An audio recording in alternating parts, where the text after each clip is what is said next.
পৃথিবীর তথা সারা পশ্চিমবঙ্গের সারা ভারতবর্ষের ব্যস্ততম স্টেশন হলো শিয়ালদা স্টেশন। আজ আমার এখান থেকেই যাত্রা শুরু। যদি কেউ বাড়ি থেকে খাবার না নিয়ে আসো তো এখানে অনেক স্টল আছে, সেখান থেকে তোমরা খাবার ক্যারি করতে পারবে। সবাইকে গুড ইভিনিং। লাগেজ অনেকই হয়েছে তো বেরিয়ে পড়লাম। আর এখন বাজে 7:30।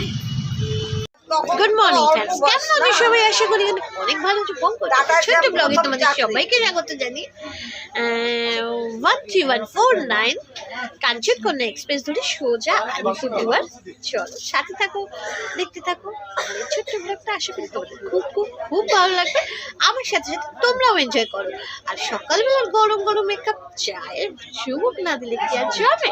তো চলো এই চায়ের কাপ চুমুক দিতে দিতে পৌঁছে যাব হলো আলিপুরদুয়ার।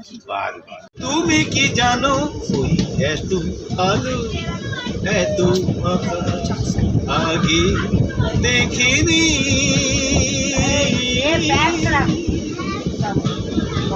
সুদূর বিস্তৃত চা বাগান, দারুণ একটা পরিবেশ, বেশ মনোমুগ্ধকর পরিবেশ। সেই চা বাগানের ভেতর দিয়ে আমাদের ট্রেন ছুটে চলেছে এখন। তো কোথায় যাচ্ছে দেখতে গেলে অবশ্যই চোখ রাখতে হবে, আর ভালো ভালো ভিডিও পেতে গেলে অবশ্যই চ্যানেলটা সাবস্ক্রাইব করতে হবে। চা বাগানে ঢুকে গেছি। ও সুদূর বিস্তৃত চা বাগান, সুদূর বিস্তৃত চা বাগান।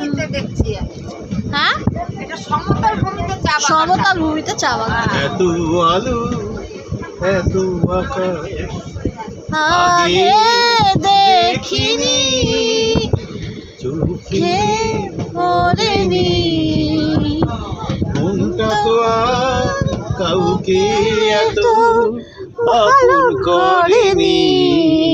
আমি জানি তুমি কি জানো ওই এত আলো এত আকাশ আগে দেখে।